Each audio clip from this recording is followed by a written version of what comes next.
Assalamualaikum warahmatullahi wabarakatuh. Selamat datang kembali di Andaria Channel pada mata pelajaran Pendidikan Pancasila dan Kewarganegaraan kelas 10.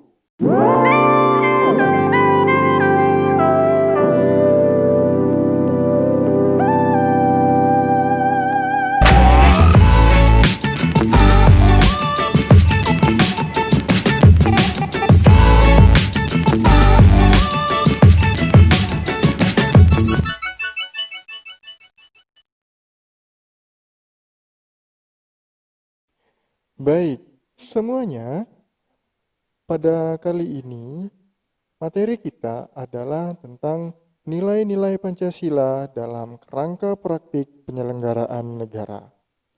Adapun tujuan dari pembelajaran adalah mensyukuri nilai-nilai Pancasila dalam praktik penyelenggaraan pemerintahan negara sebagai salah satu bentuk pengabdian kepada Tuhan Yang Maha Esa. Yang kedua adalah menunjukkan sikap gotong royong sebagai bentuk penerapan nilai-nilai Pancasila dalam kehidupan berbangsa dan bernegara. Yang ketiga adalah menganalisis nilai-nilai Pancasila dalam kerangka praktik penyelenggaraan pemerintahan negara. Dan yang terakhir adalah menyajikan hasil analisis nilai-nilai Pancasila dalam kerangka praktik penyelenggaraan pemerintahan negara. Untuk kalian yang belum subscribe channel ini, saya ingatkan kembali untuk kembali mengklik tombol subscribe dan aktifkan lonceng notifikasi supaya ketika nanti ada materi yang terbaru, kalian langsung dapat menonton materi tersebut. Baiklah, sebelum kita belajar tentang nilai-nilai Pancasila dalam kerangka praktik penyelenggaraan negara, tentu kita harus tahu apa itu negara terlebih dahulu. Oke, waktu SMP dan MTS tentu kalian sudah pernah belajar tentang negara. Oke, seperti apa yang kalian ketahui, negara itu bayangkan ada suatu peta seperti ini yaitu peta Indonesia, maka kalau dijadikan suatu definisi, negara adalah suatu organisasi yang terdiri oleh rakyat yang menempati wilayah. Ada di wilayah Riau, Jambi, Sumatera Selatan, Kalimantan Timur, sampai ke Papua, di mana setiap orang yang menempati wilayah tersebut dipimpin oleh pemerintah. Namun tidak sembarang pemerintah, haruslah pemerintah yang berdaulat. Serta ketiga-tiga itu harus diakui oleh negara lain. Itulah yang disebut sebagai negara. Berikutnya, setelah kita tahu apa itu negara, ternyata negara juga memiliki yang namanya sifat. Oke, secara umum, sifat negara itu ada 3. Memaksa, memonopoli, dan mencakup semua. Dari ketiga ini, kalian bisa mendengarkan penjelasan yang lebih lengkap di tombol atas. Oke, silakan diklik di tombol atas. Kalian bisa menonton penjelasan tentang sifat-sifat negara secara lengkap.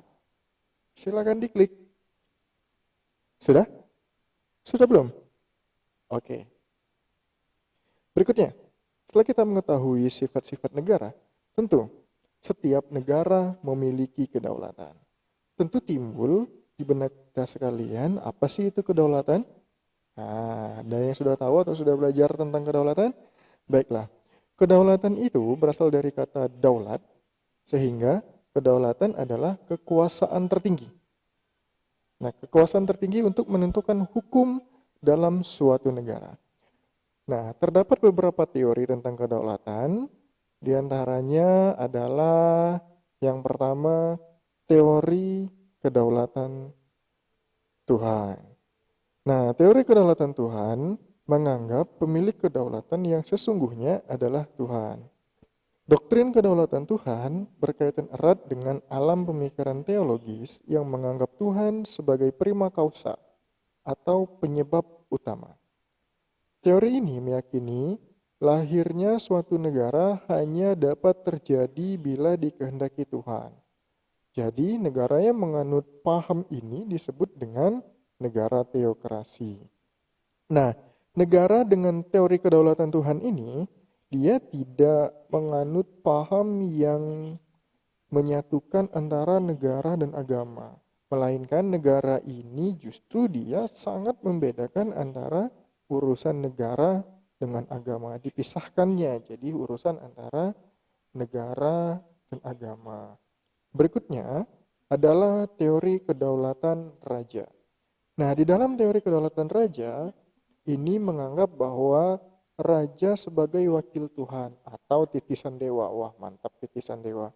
Yang bertugas untuk mengurus segala hal menyangkut kehidupan duniawi. Jadi kalau tadi itu murni dari Tuhan, tetapi kalau yang dari kedaulatan raja, raja ini adalah titisannya Tuhan. Nah, hukum maksudnya adalah hukum di kedaulatan raja ini merupakan kekuasaannya yang paling tinggi. Maka negara, pemerintah, pengadilan, dan rakyat seluruhnya harus tunduk pada hukum yang dibuat oleh raja.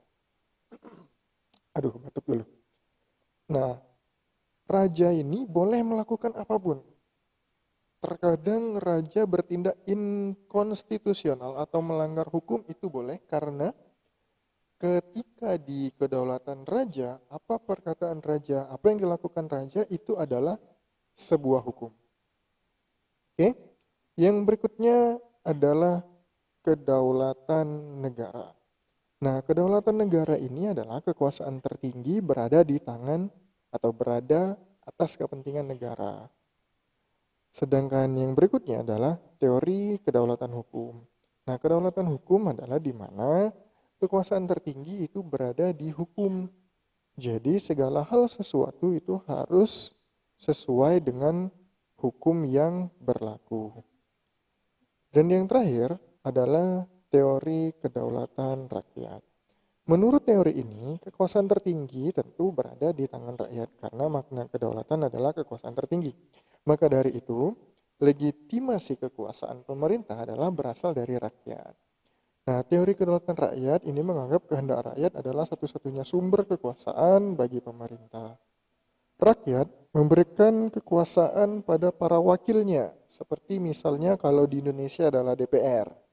Nah, yang menduduki lembaga legislatif ya, dengan tujuan adalah supaya mereka bisa melaksanakan keinginan rakyat, melindungi hak-hak rakyat, serta memerintah berdasarkan hati nurani rakyat. Nah, ketika mereka melakukan kesalahan atau ketika mereka melakukan tidak sesuai yang diinginkan oleh rakyat, misalnya melakukan penyelewengan kekuasaan, rakyat berhak untuk mengganti pemerintahan yang dipilih tersebut, atau rakyat berhak untuk melakukan demonstrasi untuk menurunkan wakil rakyat tersebut. Nah, bila pemerintah tersebut itu tentu melakukan kesalahan, bukan berarti misalnya kalau rakyatnya tidak senang boleh untuk digantikan. Nah, praktik teori kedaulatan rakyat banyak dianut dan dijalankan oleh negara-negara demokrasi modern, termasuk seperti Indonesia. Baik, terima kasih. Itu adalah materi kita pada hari ini, yaitu tentang teori kedaulatan. Bagi yang masih belum subscribe, silakan subscribe channel ini agar bermanfaat bagi kita semua. Assalamualaikum warahmatullahi wabarakatuh.